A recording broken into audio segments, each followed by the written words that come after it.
Baik, alhamdulillah pemirsa Sultra TV, kita lanjutkan kembali pengajian kita hari ini tentang keutamaan bulan suci Ramadan bersama Bapak Dr. Kiai Haji Muhammad Yahya Ubaid MAG, Ketua Majelis Ulama Indonesia Kota Kendari beserta ibu-ibu Majelis Talim dari Kecamatan Kambu dan Kecamatan Puasian. Baik, saya persilakan ibu-ibu yang mau bertanya. Silakan Bu, sebut nama dan BKMT-nya. Yang sudah pegang mic, ya, silakan. Terima kasih atas Bisa kesempatan yang berdiri. diberikan kepada saya. Assalamualaikum warahmatullahi wabarakatuh. Waalaikumsalam warahmatullahi wabarakatuh. Nama saya Ibu Pita dari Majelis Talim Nurul Husna, BKMT Kecamatan Kambu. Silakan Bu. Alhamdulillah sangat menarik tema yang dibawakan pada Ustaz hari ini. Alhamdulillah begitu banyak keutamaan yang di bulan suci Ramadan. Masya Allah, salah satunya ditutupnya pintu-pintu neraka dan dibukanya pintu-pintu surga dan dibelenggunya setan-setan. Yang saya mau pertanyakan Pak Ustaz, di mana kita pahami bahwa dibelenggunya setan-setan dan sementara masih banyak kita melihat saudara-saudara kita di luar sana yang belum menjalankan ibadah puasa. Apakah setan itu atau dari nafsunya sendiri atau dari setan? Terima kasih. Assalamualaikum warahmatullahi wabarakatuh. Ternyata di bulan Ramadan ada juga setan. Baik, yang kedua Bu, Abe, katakan. Ya. Ibu Tendri, meskipun saya sudah hafal namanya, tapi sebut karena pemirsa juga mau dengar siapa ini. Kita silakan Bu. Bismillahirrahmanirrahim. Assalamualaikum warahmatullahi wabarakatuh. Terima kasih atas kesempatan yang diberikan kepada saya. Saya perkenalkan, nama saya Ibu Adi Tendri dari Majelis Talim Kuba, BKMT Kecamatan Puasian. Pertanyaan saya Pak Ustadz, dapatkah kita berpuasa untuk menggantikan puasa orang tua kita yang sudah meninggal? Dan niatnya itu bagaimana Pak Ustadz? Itu saja, terima kasih. Assalamualaikum warahmatullahi wabarakatuh. Waalaikumsalam warahmatullahi wabarakatuh. Silakan yang ketiga, Bang tadi. Tapi di belakang dulu baru ke depan. Silakan Bu, disebut nama tadi juga Bu. Tapi Bismillahirrahmanirrahim. Assalamualaikum. Bismillahirrahmanirrahim. Assalamualaikum warahmatullahi wabarakatuh. Waalaikumsalam warahmatullahi wabarakatuh. Nama saya Ibu Hajah Hairul Anwariyah dari Majelis Talim Miftahul Huda, Kecamatan Kambu. Terima kasih Pak Ustadz atas wejangan pagi ini yang Masya Allah ilmunya, dan mudah-mudahan kami ibu-ibu bisa istiqomah menjalankan Ramadan ini. Yang menjadi pertanyaan saya Pak Ustadz, bagaimana kita bisa menjalankan keutamaan ini dengan perasaan istiqomah? Karena terkadang saya pribadi hari ini mungkin semangat sekali, nanti ketika mungkin kita agak lelah atau ada capek atau mungkin ada masalah sedikit, kita kendor kembali. Jadi bagaimana saya pribadi bisa istiqomah dalam menjalankan Ramadan ini dengan begitu banyaknya keutamaan-keutamaan. Terima kasih Pak Ustadz. Wassalamualaikum warahmatullahi wabarakatuh. Waalaikumsalam warahmatullahi wabarakatuh. Tapi mic-nya bisa dioper di sini. Tapi mic Bu.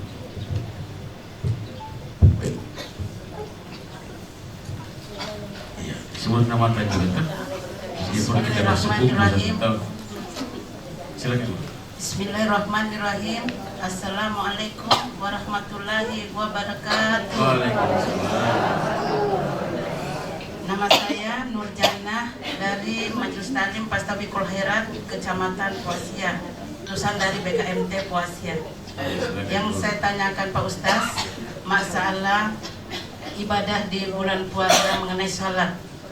Kalau kita sudah banyak salat wajib, salat tarawih, dan kita tutup dengan salat tahajud, apakah wajib kita salat ditutup dengan witir ada yang 3 rakaat, apakah boleh juga kita tutup dengan 1 rakaat? Apakah sah? Kami mohon penjelasan Bapak Ustaz, lebih dan kurangnya mohon dimaafkan. Wassalamualaikum warahmatullahi wabarakatuh.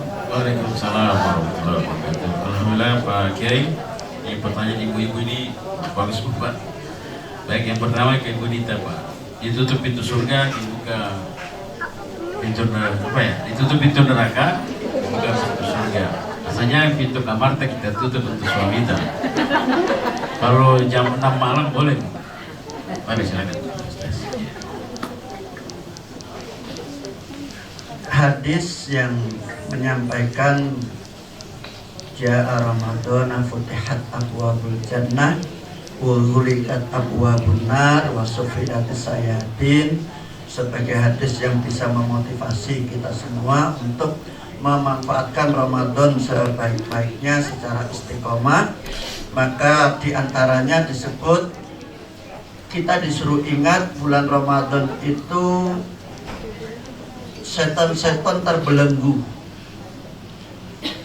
Yang membuat dia terbelenggu karena tidak puasa menggoda orang yang sedang berpuasa. Karena orang yang sedang berpuasa itu selalu berada bersama dengan Allah.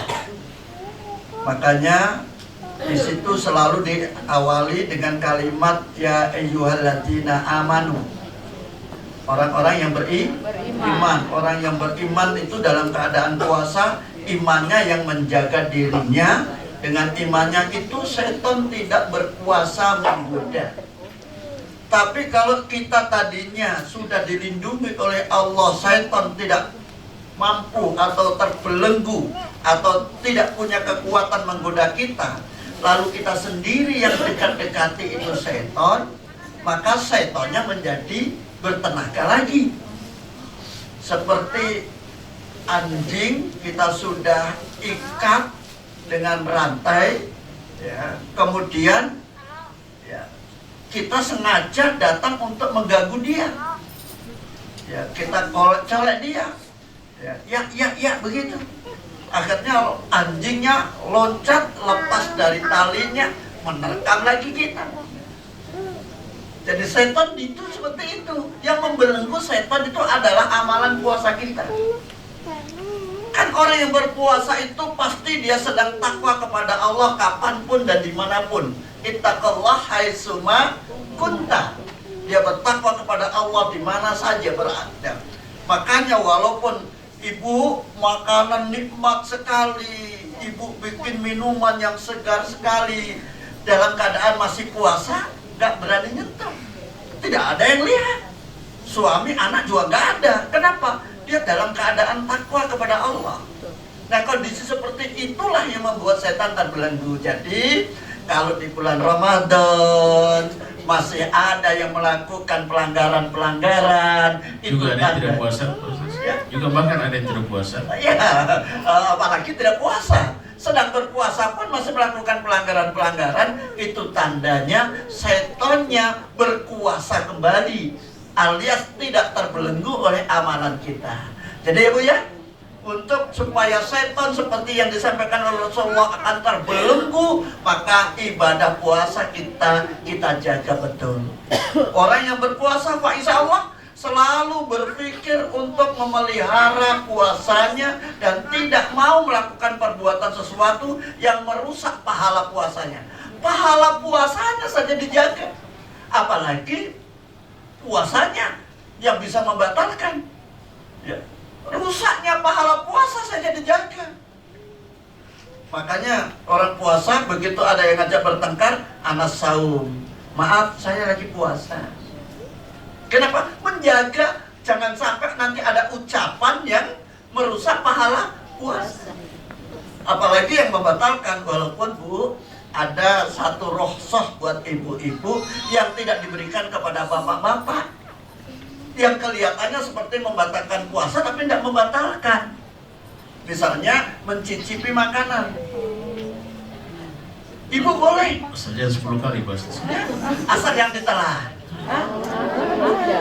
Jadi mencicipi Bu, jangan-jangan sampai keasinan atau yang lainnya. Dicicipi terasa dibuang lagi, itu boleh. Tapi untuk ibu-ibu nggak boleh, untuk tolong Pak, cicipi Pak, nggak boleh, untuk bapak-bapak nggak boleh. Di antaranya yang boleh, subhanallah, untuk kemuliaan bagi ibu-ibu. Kelihatannya membatalkan, tapi tidak membatalkan. Yang pertama. Baik, Ustaz, yang kedua. Yang kedua, menunggu tadi. Boleh nggak sih Pak saya berpuasa sambil membadalkan puasanya orang tua kita yang sudah meninggal? Dianjurkan Bu, bukan hanya boleh. Para ulama-ulama bahkan puasanya diniatkan bukan hanya untuk niat dirinya sendiri, sekaligus diniatkan untuk membadalkan puasanya. Jadi bukan hanya nanti Pak, ya bagus kalau mengambil waktu tersendiri, tapi dalam kondisi puasa pun Bu, kalau ibu mau membadalkan orang tua kita, niatkan double. Ibu bisa dapat pahala dari puasanya sendiri, puasanya orang tua kita tertutupi dari puasa kita. Jadi kurang-kurangnya puasa orang tua kita itu tertutupi, bukan hanya puasa Bu, mengaji. Tapi proses diniatkan di mana Pak? Nah, di situ niatnya. Di awal Jadi sahur ya. kan kalau niat itu saya katakan tadi paling lambat, beda dengan niatnya puasa sunnah ya Bu ya. Puasa sunnah pagi-pagi baru berniat nggak apa-apa. Ya begitu kita tadinya nggak berniat puasa, tapi melihat di dapur nggak ada apa-apa, langsung berniat untuk puasa hari ini. Itu puasanya sudah, iya kan puasa sunnah. Rasulullah pernah melakukan itu. Tapi kalau puasa fardu, maka rukunnya sebelum menahan dia berniat dulu. Nah menahan adalah mulai dari masa menahan. Ya. Nah masa menahan itu ya nanti ada kajiannya tersendiri. Nah, ada masa menahan itu sudah berniat, makanya paling terlambat adalah waktu sekitaran sahur. Apa sebelum sahur atau sesudah sahur. Pak tadi sudah berniat Pak waktu salat tarawih. Nggak apa-apa kalau ibu mau berbaharui lagi niatnya. Berkali-kali niat nggak apa-apa. Bahkan saya katakan tadi sejak awal masuk Ramadan sudah berniat untuk mau berpuasa 1 bulan. Ya puasanya niatnya 1 bulan ya Bu ya.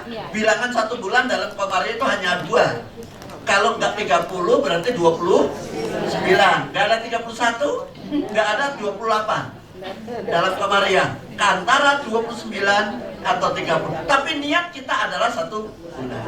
Nah niat kita untuk sambil membadalkan orang tua kita, memang nawaitu saumal godin an adai fardis syahri Ramadana hadis sanati. Itu yang puasa.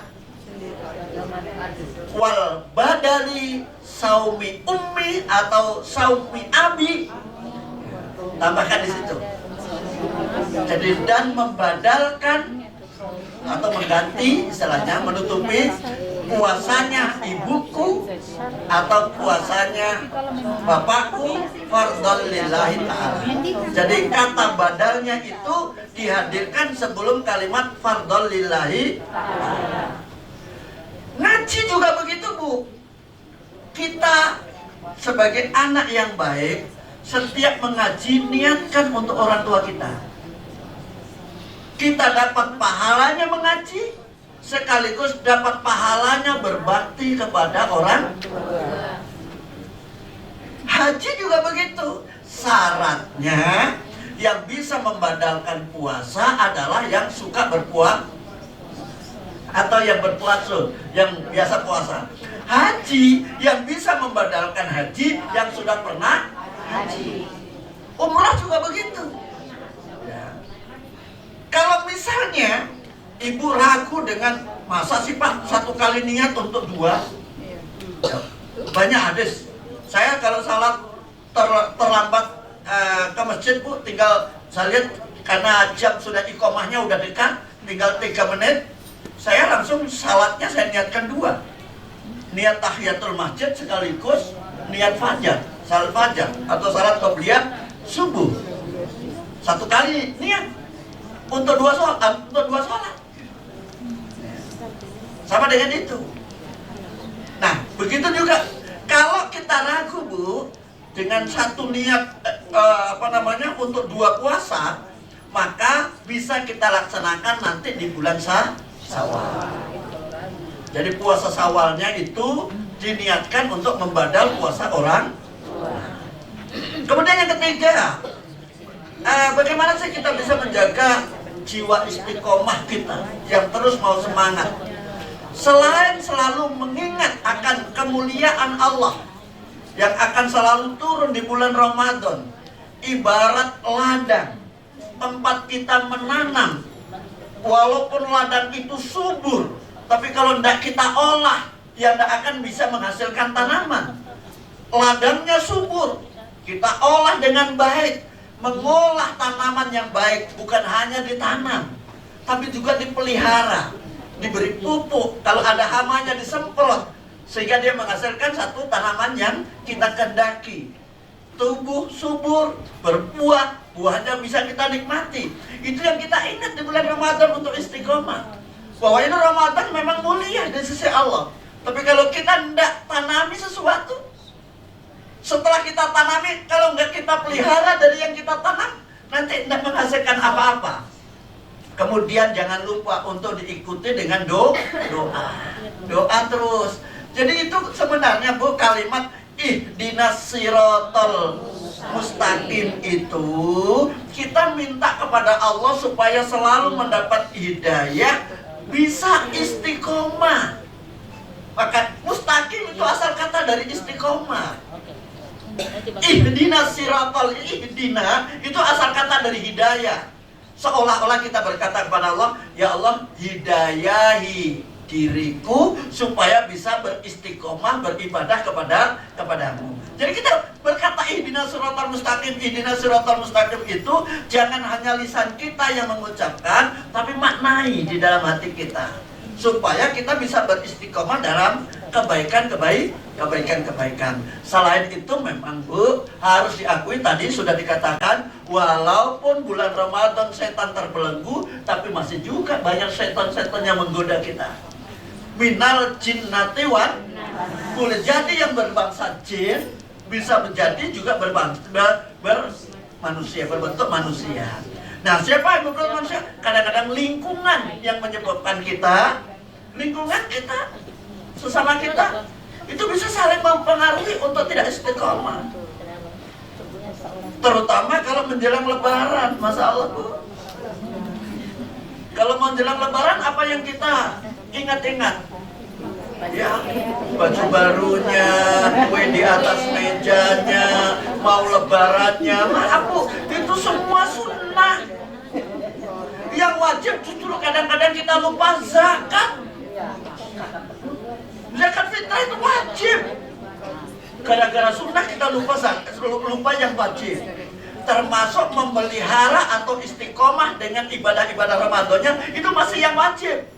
Jangan sampai kita terbuai dengan yang sunnah-sunnah, ngecat rumah, pagar supaya indah, ganti kursi dan seterusnya, itu sampai melupakan kita yang wajib. Sunnahnya juga bagus ya, Bu, ya. Karena semua yang wajib itu oleh Rasulullah disempurnakan dengan yang sunnah-sunnah. Sholat, maaf, bacaan sholat itu yang wajib hanya 40. Ya, 5 dengan niat, kalau ada yang niatnya harus ditohirkan, itu hanya 5 saja yang wajib. Suratul Fatihah itu wajib, Bu. Ya. Terus yang wajib apa lagi? Ya. Niat tadi, apa lagi yang wajib? Tahiyat. Apa lagi yang wajib? Salam. Itu yang wajib, Bu. Ya. Yang bacaan. Jadi doa iftitah, baca ayat yang panjang-panjang, doa subhana rabbiyal a'la wa bihamdi dan seterusnya, itu semua sunnah. Tapi baru sempurna sholat kita kalau yang wajib tadi diikuti dengan itu. Dan yang terakhir, nah, sholat di bulan Ramadan. Sholat di bulan Ramadan, di antara tadi yang sunnah yang disebut Ibu tadi, Ibu, ya, ada sholat lailnya itu ada sholat tarawih, ada sholat witir. Pak, saya masih mau tahajud lagi. Gak apa-apa, tambah lagi tahajud malamnya. Lu salat tarawih kan sudah termasuk tahajud. Gak apa-apa ditambah tahajud lagi. Saya mau 8 rakaat, Pak. Bagus. Karena memang salah satu firman Allah, salat sunnah yang dilegitimasi langsung oleh Allah itu adalah salat tahajud. Faminal laili wa tahajjat bi. Al-Quran yang ngomong berarti Allah yang melegitimasi. Sunnah loh, tapi dilegitimasi langsung oleh Allah, mendekati dengan wajib. Kok disebut tarawih, Pak? Salat tarawih itu maksudnya istirahat. 2 rakaat istirahat lagi, itu namanya tarawih. Jadi tarawih itu ada istirahatnya. Salatnya orang tua dulu, salat tarawihnya itu seperti di Masjidil Haram, 2 rakaat tapi panjang bacaannya, sehingga butuh istirahat. Alhamdulillah sampai ke kita di Sulawesi Tenggara, di kota Kendari, cari yang rakaatnya 8, yang bacaannya cepat. Padahal yang benar itu ada, kalau yang bacaannya agak cepat itu yang 20 rakaat.